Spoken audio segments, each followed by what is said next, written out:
Hoy vamos a estar hablando sobre cuestiones relacionadas con la educación a nivel mundial, en todo lo que implica el proceso o la vida desde el aula, desde el salón de clases.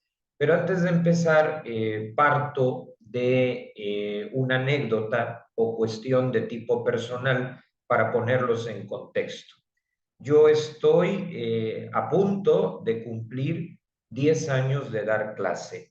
No es lo único que hago, me he desempeñado y me desempeño en otras áreas relacionadas con el derecho y es una de las cosas que más agradezco de esta carrera, que puedo dedicarme a varios campos y de esa manera irlos integrando. Desde luego, en este video voy a hablar de esta experiencia que he ido teniendo, como digo, a punto de cumplir 10 años, de dar clases y que es una de las áreas de mi vida que más me llena. Cuando digo esto, pues no falta la persona que me dice, es que te ves muy joven, ¿cómo que estás cumpliendo 10 años de dar clase? Lo que pasa es que realmente yo di mi primera clase prácticamente saliendo de la carrera y eso de haber empezado tan chico, pues da la impresión de que pues no coincide lo de los 10 años, pero si empiezas recién egresado, claro que cuadra y es lo que ha pasado. No ha sido fácil, pero pienso que ha valido la pena. Es un camino muy gratificante, sobre todo cuando te das cuenta que algo que tú dijiste, en positivo desde luego, ha quedado grabado en no pocos alumnos, que ahora pues ya incluso se han titulado y están trabajando. Y eso es gratificante y te hace ver el impacto pues que los maestros, las maestras tienen en la sociedad. No es casualidad que los países más avanzados le dediquen una parte importante de su presupuesto de porcentajes del Producto Interno Bruto precisamente al sector educativo, al sector de los maestros. Por lo tanto, voy a hablar, sí, desde una parte teórica, conceptual, pero también desde la experiencia, desde el día a día. No me voy a referir a un sector propiamente dicho, sino que el video en cuestión trata de un tema que es de alcance mundial y que está presente en el día a día de los maestros, de las maestras y cuando se conectan a congresos, foros u otros espacios, pues esto sale a flote, por lo que no está limitado a un estado de la República o a un país en específico, sino que estando en un mundo conectado, un contexto globalizado, pues se lo van a encontrar o van a guardar similitudes en lo que voy a decir más allá de una frontera. Dicho esto, entramos en el título que es Las cuatro debilidades de la pedagogía actual. Yo siempre he dicho, lo pueden constatar en otros videos, que para poder mejorar tenemos que saber diagnosticar y desde ahí identificar las áreas de oportunidad. Y es lo que vamos a hacer en este video. No significa que estemos renunciando a la pedagogía, al contrario, yo creo que no podemos de ninguna manera renunciar a ella, pero sí es necesario comenzar a rescatarla, porque en este momento tiene cuatro debilidades muy fuertes que han provocado un deterioro en la educación integral de los estudiantes a nivel mundial. Deterioro que ya se está viendo cuando ingresan a la vida laboral y les faltan herramientas fundamentales para poder desempeñar su trabajo, cosa que de entrada no es responsabilidad directa de los estudiantes, sino de la dimensión pedagógica y por supuesto también de la didáctica. Entonces, para responder a ese reto que ya se percibe, que ya se nota en diferentes empresas, instituciones y también en la iniciativa privada, en el emprendimiento, pues vamos a hablar de las cuatro debilidades de la pedagogía actual. Es decir, cuatro aspectos que desde mi punto de vista no se han hecho bien y que requieren de un contraargumento, pero sobre todo de ponerlo sobre la mesa para generar una crítica constructiva. No se trata de caer en teorías de la conspiración que no sirven para nada, no se trata de caer en un enfoque negativo, sino al contrario, que todos los que estamos interesados en el mundo de la investigación, de las escuelas, de las universidades, de los contenidos, de la enseñanza, empecemos a sumar esfuerzos para corregir el rumbo, ¿sí? Descubrir nuevas coordenadas, considerando estas 4 debilidades que han hecho que la pedagogía entre en crisis y que por lo tanto nos plantee la necesidad de una verdadera autocrítica. Antes de empezar con estas 4 debilidades o áreas de oportunidad, si se les quiere llamar de una forma más positiva, voy a definir qué es la pedagogía desde el diccionario de la lengua española. El DLE nos ofrece 4 enfoques, ¿sí?, principales de lo que significa la palabra pedagogía. Doy lectura a estos 4 para poner las bases de lo que voy a decir después. Nos dice en un primer enfoque que es la ciencia que se ocupa de la educación y la enseñanza, especialmente la infantil. Luego nos dice práctica educativa o de enseñanza en un determinado aspecto o área.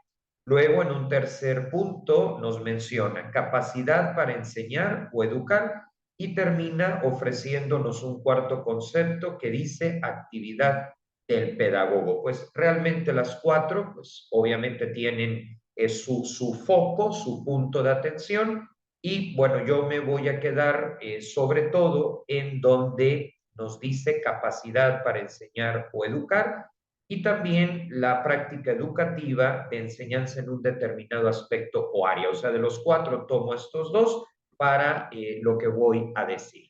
Entonces, tenemos sobre la mesa, antes ya de entrar en los 4 puntos, 2 aspectos fundamentales. Primero, que la pedagogía es y será necesaria. Y segundo, que en este momento pasa por momentos de crisis, cosa que se nota en el deterioro que hay en la educación integral de los egresados a una escala mundial y que requiere de los que estamos involucrados en el día a día, ya sea a nivel directivo, administrativo o en el salón de clases, un cambio de enfoque precisamente para corregir esta deriva. Hablamos de deriva porque pues hay que decir las cosas como son, pero al mismo tiempo plantear soluciones para no quedarnos en la sola queja que por sí misma no cambia nada. Bueno, teniendo en cuenta esto, ¿cuál sería la primera debilidad que en este momento, en el siglo XXI, en el año 2024, notamos que está golpeando los espacios educativos? Pues la primera debilidad es un enfoque burocrático que ahoga la creatividad y genera un gasto innecesario de tiempo. Estamos frente a una pedagogía burocrática, es decir, que se preocupa mucho del papeleo, pero que no va al fondo de la cuestión. Y entonces es tal la cantidad de papeleo, es tal la cantidad de juntas que a la hora que el docente se presenta ante el grupo para plantear el tema, la secuencia didáctica y el desarrollo de proyectos, pues el docente ya está agotado, porque la energía, o mejor dicho, la capacidad cognitiva que debió haber utilizado en planear la clase, se le fue con una serie de formatos complicados, llenos de datos que probablemente casi nadie revisa, y entonces hay esta cuestión de que al momento de llegar al contexto del estudiante, a la clase en sí misma, ya no existe la creatividad, ya no existe la posibilidad de plantear clases que sean significativas. No digo divertidas, sino interesantes, que es diferente. Esto es muy importante. Claro que al nivel infantil sí tiene que ser divertido, pero ya pensando en el nivel de bachillerato o en el nivel de universidad, yo siempre he dicho que la palabra diversión no es la adecuada. Yo la sustituyo por interesante. Yo no quiero que mis clases sean divertidas, quiero que sean interesantes. Lo divertido es organizar una carrera, que está muy bien y las escuelas vale la pena que lo hagan. Lo divertido es organizar una kermés, que está muy bien que las escuelas lo hagan. Lo divertido es ir a un parque de diversiones, que está muy bien hacer excursiones. Pero la clase en sí misma, que es a lo que yo me estoy refiriendo, no es como objetivo principal la diversión, sino lo interesante, porque lo interesante te atrapa en el buen sentido y te introduce en el contenido de la clase. Hace poco escuchaba yo a unos alumnos decir que en la clase de historia la narrativa del maestro era tan interesante que se sentían dentro del relato que les estaba narrando, ¿no? Incluso uno de ellos decía, es como si sintiera las balas o el impacto, no desde un punto de vista doloroso, sino de saberse protagonistas dentro de la historia, vivir el momento histórico a través de la narrativa, o sea, que entraban en el relato de una batalla, que entraban en el relato probablemente de alguna de las guerras, pues que han pasado, lamentablemente, porque las guerras no son una buena noticia, pero que pues han entrado en los contenidos de historia universal, ¿no? Eso es lo que me parece importante mencionar. La pedagogía ha sido secuestrada por la burocracia. Yo no estoy diciendo que se deba de improvisar al dar una clase, jamás diría eso, porque no se puede improvisar el contenido de un tema sin antes tener en cuenta ciertas variables, número de alumnos, características de cada grupo, porque tú puedes estar dando la misma asignatura en varios grupos y notarás que hay cosas que te funcionan en el A que no te funcionan en el C. ¿Por qué? Porque hay un ánimo individual y hay un ánimo grupal, y es importante tenerlo en cuenta. O sea que no se puede ir por la vida improvisando, saliendo del paso, inventándote algo de último momento, porque se nota y eso genera un desánimo lógico y aparte una falta total de profesionalismo.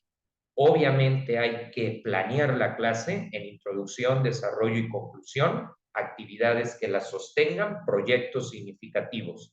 Pero para hacer esto no se necesita un formato con 50 ejes transversales, estoy exagerando, pero para que se entienda, sino uno mucho más simplificado. Entonces, planear por escrito, sí, porque al hacerlo se ordenan las ideas, pero tiene que ser un formato donde predomine lo práctico, lo concreto en el llenado, para que dejando claro a modo de índice cómo se va a desarrollar la clase, sea tan práctico que el docente no queme ahí su creatividad, sea tan práctico que el docente ahí no queme su memoria, sea tan práctico que el docente como tal no pierda la fuerza, la vitalidad para luego plantear de qué manera va a ser que un contenido de suyo difícil, de suyo profundo, se pueda explicar con cuestiones básicas, entendibles, cercanas a la realidad de los estudiantes. Por lo tanto,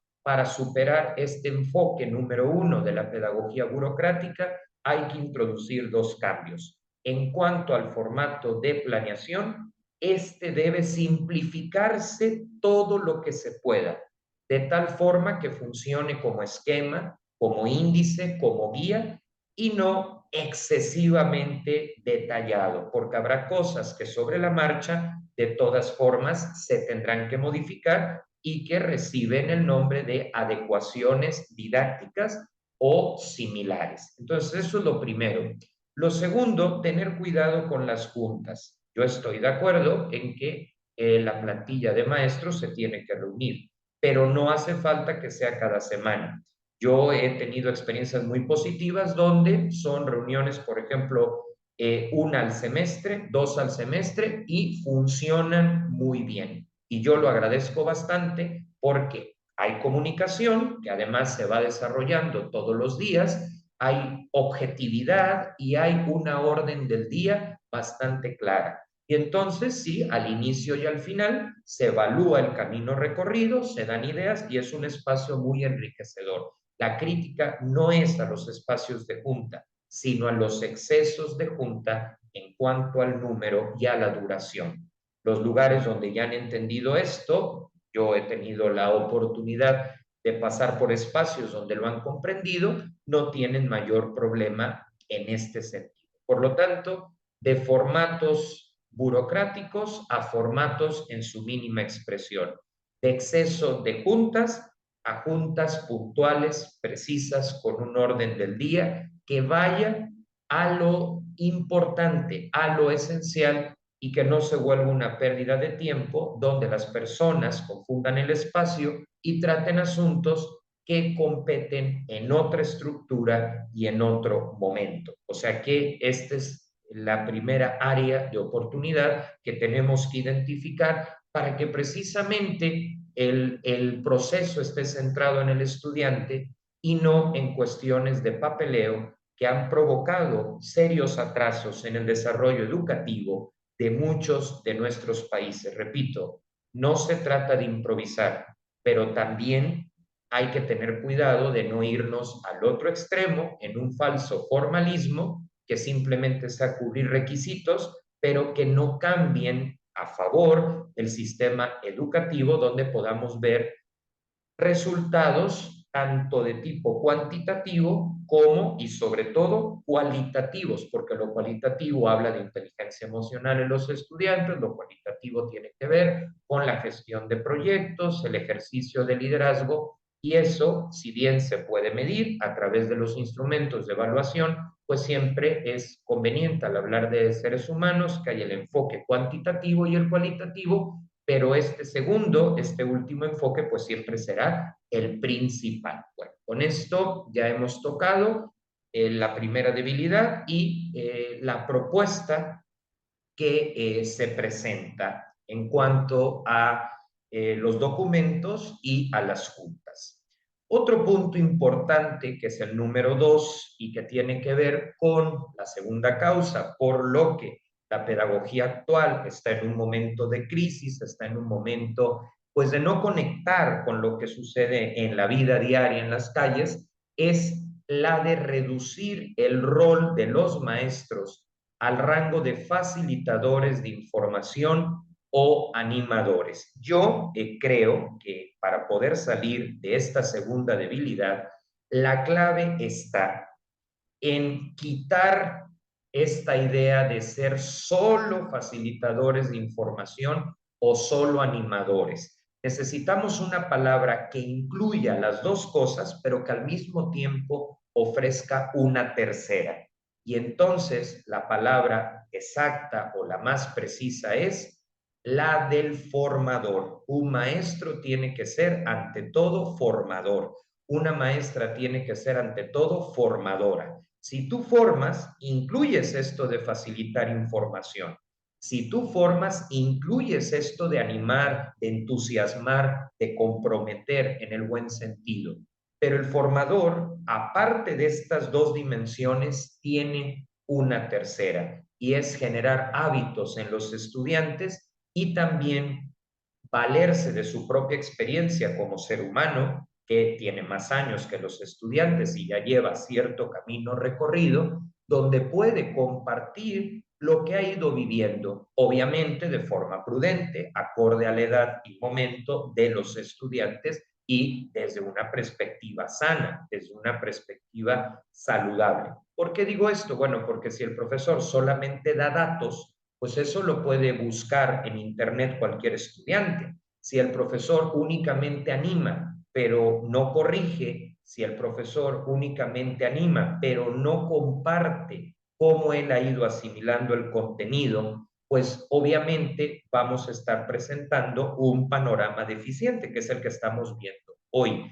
Es verdad que esto de acentuar ser facilitadores de información o animadores vino de que en ciertas etapas del pasado teníamos maestros y maestras totalmente autoritarios, de mal modo, y que se creían el centro de atención. Por supuesto que eso hay que erradicarlo, no es así el camino, incluso al corregir, que es válido hacerlo, siempre hay que desarrollarlo cuidando el tono, como se dice las cosas, para que los estudiantes salgan motivados y al mismo tiempo formados. Entonces, creo que esto que a veces vemos en las redes de que el profesor solo tiene que estar dando cumplidos, de que el profesor solamente tiene que estar en actitud de aplauso, no. Yo más bien creo en la figura de el formador que integra el aplauso cuando toca el aplauso y la observación cuando toca la observación. Eso sí, al momento de corregir, hacerlo de buena manera. ¿Cómo corregir de buena manera? Valorando lo que hubo de positivo, diciéndolo primero y de ahí, pero esto positivo puede ser mejor si se atiende esto o lo otro.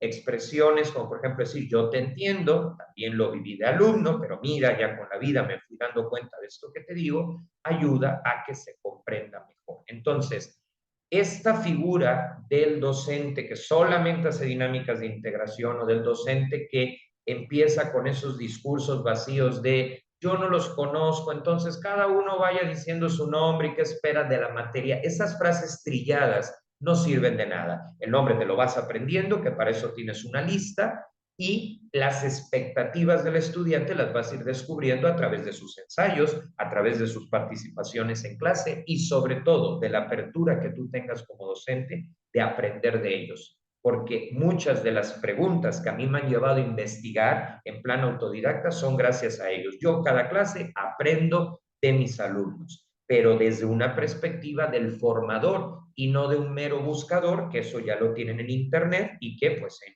cualquier escuela que cuide su infraestructura les va a dar acceso a esos canales. Por supuesto que hay que motivar, por supuesto que hay que incentivar, hay que entusiasmar, pero no podemos quedarnos ahí. Hay que ir más allá porque la vida es muy compleja y tenemos que responder a esa complejidad con la faceta del formador. Claro, el formador también le implica cosas al docente, que es la coherencia. Si tú eres facilitador de información, nada más, no te obligas a la coherencia. Si tú eres un animador, no te obligas a la coherencia. En cambio, si eres un formador, tu primer impacto va a ser esa exigencia, no de perfección, porque todos tenemos límites, todos tenemos errores, todos nos podemos equivocar, pero sí de saber que todo parte a partir del ejemplo. Entonces, ¿por qué tanta crítica a la figura del formador? Pues porque tiene un precio más alto que ser solamente facilitador de información o animadores. Por lo tanto, si queremos que la pedagogía vuelva a ser significativa, toca una palabra que englobe las dos primeras y que aparte ofrezca valores, narrativas que inspiren y la coherencia del profesor o la profesora que motive ideales en los estudiantes. ¿Por qué? Decimos, es que los jóvenes no saben ni qué onda con su vida. La pregunta es, ¿tú como maestro sí sabes qué onda con tu vida? Porque muchas veces la crisis está más bien en el mundo adulto, en el mundo profesional y no tanto en el mundo de los jóvenes. Por supuesto que enfrentan cuadros de ansiedad, cuadros de depresión, por supuesto que hay que atenderlo por las vías y los canales profesionales, pero también parte de esto se debe a que el mundo adulto ha perdido la capacidad de inspirar. Si nos tomamos en serio nuestra vida, y aquí yo agregaría la palabra vocación, si nos tomamos en serio nuestra profesión y la vivimos como es debido, vamos a inspirar. Y entonces nuestra sola presencia, aunque esto pueda sonar fuerte, puede ser ya de suya un elemento educativo. Pero hay que estar dispuestos a trabajar en nosotros mismos. Si hablamos de inteligencia emocional, ser los primeros en trabajarla. Si hablamos de puntualidad, ser los primeros en practicarla. Y así sucesivamente para que la identidad de los docentes tenga credibilidad. Y esa credibilidad te permite ir adelante. Cierro con una idea que le escuché una vez a un estudiante y que me parece muy, muy importante. Refiriéndose a una profesora, me dijo, mire, la profesora es tan coherente, ¿sí? Vive lo que pide de una forma tan clara que cuando me llama la atención no me enojo, le dejo que me llame la atención, le creo cuando me llama la atención, porque lo hace desde el aprecio y lo hace desde la coherencia. En cambio, me molesta cuando quien me llama la atención no es coherente. ¿Por qué? Porque no está esforzándose en ser un formador o en ser una formadora. Esto de ser formador no significa que nos vamos a poner en un pedestal o que nos vamos a mostrar inhumanos, así como si fuéramos estatuas. Nada tiene que ver. Ser formador es una parte de nuestra vida que se tiene que integrar con todo lo demás. Y nos volvemos mejores formadores en la medida en que somos humanos, somos sencillos y somos accesibles. Claro, desde el respeto, desde entender qué rol juega cada quien, pero de una forma muy humana. No necesitamos actuar para ganarnos el respeto. La coherencia es la que genera esa sinergia entre el profesor y su grupo y que te lleva a que luego cuando son egresados existe el aprecio y exista la gratitud mutua, porque un maestro también aprende de sus estudiantes. Bueno, con esto ya tocamos la dimensión número 2 en cuanto a las áreas de oportunidad de la pedagogía. Ahora vamos a entrar a la tercera de las debilidades de este estilo pedagógico que está tan arraigado y que pues es algo de que nos implica poner atención. La tercera distorsión, debilidad o área de oportunidad es, que en este caso la manejo como debilidad porque en esencia lo es, consiste en renunciar a la ciencia y a los valores para quedarse con imposiciones ideológicas. Es muy importante que todos y cada uno de nosotros, en el desarrollo de nuestras materias, de nuestras asignaturas, no vayamos a confundir argumentos científicos y argumentos relacionados con la ética, con los valores, confundirlos con cuestiones ideológicas de moda que carecen de la principal característica de la enseñanza, que son carentes de verdad. Donde se pierde la verdad, empieza la ideología. Donde se pierde la verdad, comienza la dictadura. ¿Qué quiero decir con esto? Que cuando toque dar una clase hay que hacerla desde lo que la ciencia ha demostrado y lo que los valores enseñan para que ese desarrollo científico no termine volviéndose en contra de la humanidad, no termine siendo desnaturalizado. Existen agendas, existen lobbies que pretenden que la escuela se vuelva un instrumento ideológico, como sucedió, por ejemplo, el siglo pasado con los estados totalitarios y estos partidos únicos que desde la escuela le vendían a los alumnos que el dictador en turno era un héroe. Hay que tener mucho cuidado con esto. La libertad de cátedra se debe defender incluso a través de los medios legales disponibles cuando percibimos o notamos que se está poniendo en riesgo la transparencia del contenido por una idea de algún grupo de presión que no tenga razón de ser, porque luego hay cambios que sí se tienen que introducir gracias a que los valores maduran y a que se consideran otras variables que antes no se veían. Eso estoy de acuerdo, pero no podemos alterar el contenido científico simplemente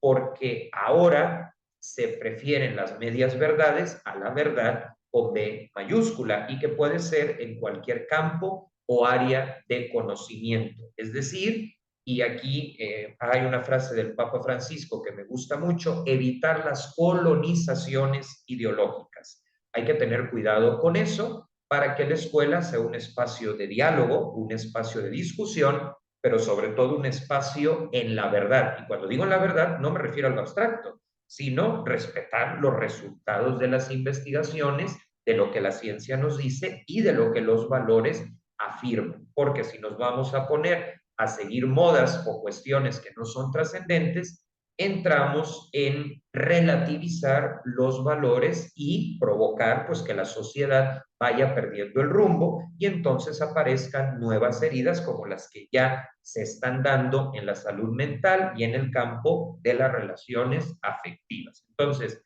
hay que tener cuidado con esto y en vez de renunciar a la ciencia y a los valores para quedarse con imposiciones ideológicas, defender la libertad de cátedra y abogar por la ciencia y los valores. ¿Por qué hablo de este binomio ciencia y valores?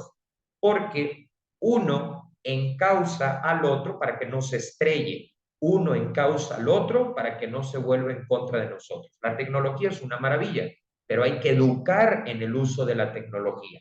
La tecnología pertenece al campo de la ciencia y la educación en la gestión de esa tecnología pertenece al campo de los valores. Es a lo que me refiero y con esto tocamos ya, o cerramos, mejor dicho, el punto número 3, la importancia de que los contenidos, los temarios y los programas tengan fundamento científico y no fundamento ideológico. Bien, vamos a pasar ahora a la cuarta debilidad que describe el panorama sobre el cual estamos transitando y en donde hay que hacer propuestas y mejoras. Dice el cuarto punto que una debilidad es quitar aspectos que funcionan sobre pretexto de ser cosas del pasado. Aquí pues vale la pena explicarlo un poco más. Estamos viviendo una época donde la palabra cambio es tomada en términos absolutos. Es decir, que se busca cambiar sin detenerse a pensar que el cambio puede ser a más o el cambio puede ser a menos. Dicho de otra manera, el cambio puede ser positivo o negativo. Obviamente, los cambios positivos tienen todo el apoyo. Si el edificio del colegio pues ya tiene un estado anticuado, que se ve retrógrado, pues claro que hay que apoyar una remodelación o una restauración, dependiendo de qué tipo de edificio sea. Pues eso es un cambio positivo. Pasar de no tener internet a tener internet, pues obviamente es un cambio positivo tenerlo. Pasar de no contar con áreas verdes a tener más áreas verdes es un cambio positivo. Permitir que los alumnos, acorde a su edad, vayan gestionando proyectos, que hagan propuestas a la dirección y que la dirección las acepte, es un cambio extremadamente positivo y lo vamos a apoyar.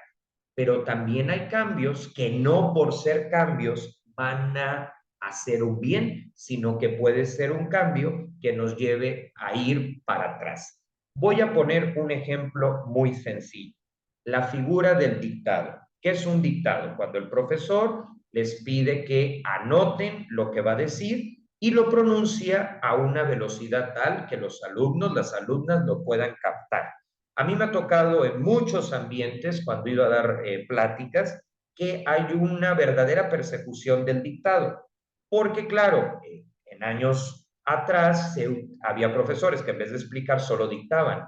Obviamente eso está mal. De la misma forma que si yo me tomo una pastilla en una dosis mayor a la que me mandan, pues claro que me haría daño. Bueno, el dictado no está mal, la dosis del dictado es lo que está equivocado. Entonces se ataca al dictado y el argumento es pues que ya se usaba hace 60 años. Espera, el dictado tiene un triple objetivo que va a ser siempre actual y que por lo tanto no lo tienes que cambiar. Cambia la dosis, ahí es donde tiene que venir la reforma, pero no lo quites de tajo simplemente porque quieres cambiar sin detenerte a ver los efectos de ese cambio. El dictado tiene tres cosas positivas. Primero, desarrolla la capacidad de escucha, porque tienes que poner atención a la idea principal de lo que se está diciendo. Y hoy por hoy la capacidad de escucha es tremendamente necesaria. ¿Cuántas personas están desesperadas porque no son escuchadas?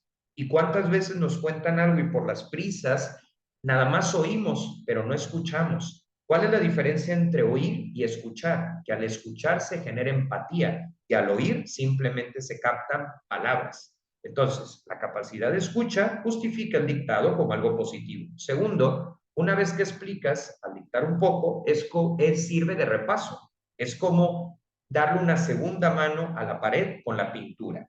Y lo tercero, que no menos importante, dejas material específico para el examen. Entonces, lo mismo que tú preguntes es lo mismo que ellos estudian. Y puse el ejemplo del dictado por poner otras cuestiones que muchas veces se rechazan solo porque se vienen usando desde hace 80 años. O sea, el ser humano ha tomado agua desde siempre y no por eso vamos a decir que por ser una cuestión antigua la vamos a descartar. Digo, puse un ejemplo extremo, lo entiendo, pero para que se comprenda lo que quiero decir. Entonces, hay que saber distinguir qué cosas hay que cambiar y qué cosas hay que conservar. ¿Sí? Yo siempre he dicho, conservador para lo bueno, progresista cuando haya que abrirse a nuevas cosas. pero hay cuestiones que sí se tienen que conservar. Por ejemplo, la puntualidad. Si a mí me dices, es que eres conservador por ser puntual, excelente, me da gusto que me percibas así. Si ahora conservar significa cerrarse a la tecnología, cerrarse a nuevos proyectos, pues obviamente ahí sí te digo, ¿sabes qué? No va por ahí, no es así. Hay que cambiar, hay que actualizarse, porque el mundo requiere nuevas respuestas. Pero, repito, todo lo que quieras cambiar está bien, pero tienes que detenerte en los argumentos. Si la única razón de cambiar es por la fecha, pues en ese momento ya no es un argumento, porque lo que tienes es un prejuicio, ¿sí? Entonces, quitar aspectos que funcionan como el dictado en pequeñas dosis, obviamente no se trata de dictar toda la clase, eso es antipedagógico. Cuando empieza a quitar esto, o que por ejemplo no le permitan a los profesores marcar en rojo cuando hay una falta de ortografía, oye, a ver, espera, es que el rojo no es agresivo ni nada, es simplemente un indicativo. Y si te parece agresivo, bueno, pues puedes usar un marcador de los amarillos. El punto es que si le tienes que hacer ver al estudiante, sobre todo cuando es niño, cuando es adolescente, oye, ¿cuáles son los puntos de mejora? Y eso no significa que le estés haciendo el trabajo, ni significa que lo estés haciendo menos. ¿Sí? Es simplemente ayudarle a visualizar y que también ejercite la tolerancia,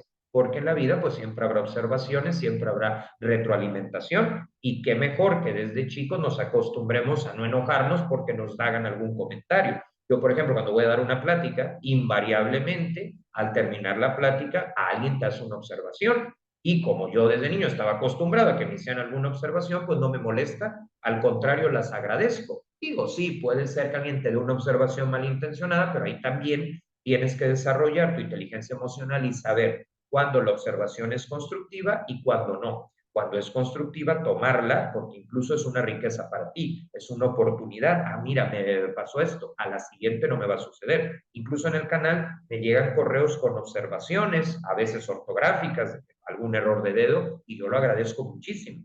No me molesta en lo más mínimo. ¿Por qué? Porque habitualmente, pues yo en la escuela, cuando era alumno, tenía las observaciones, me las decían de muy buen modo, mi experiencia fue muy positiva, y eso hace que ahorita no tenga conflictos en ese sentido. Entonces hay que tener cuidado. El cambio por el cambio no es un argumento.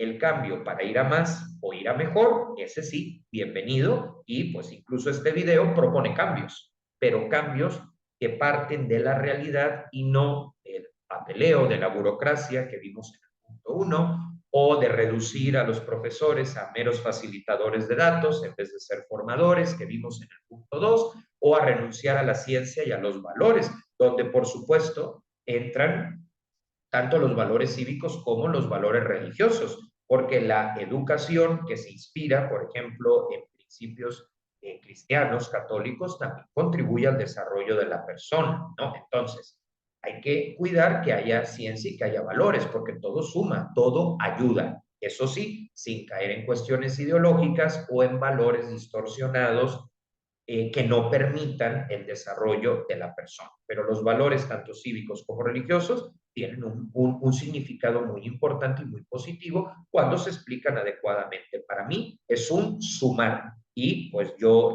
toda la vida he creído, y lo pueden ver en el canal, que los valores cristianos son un gran aporte para la humanidad.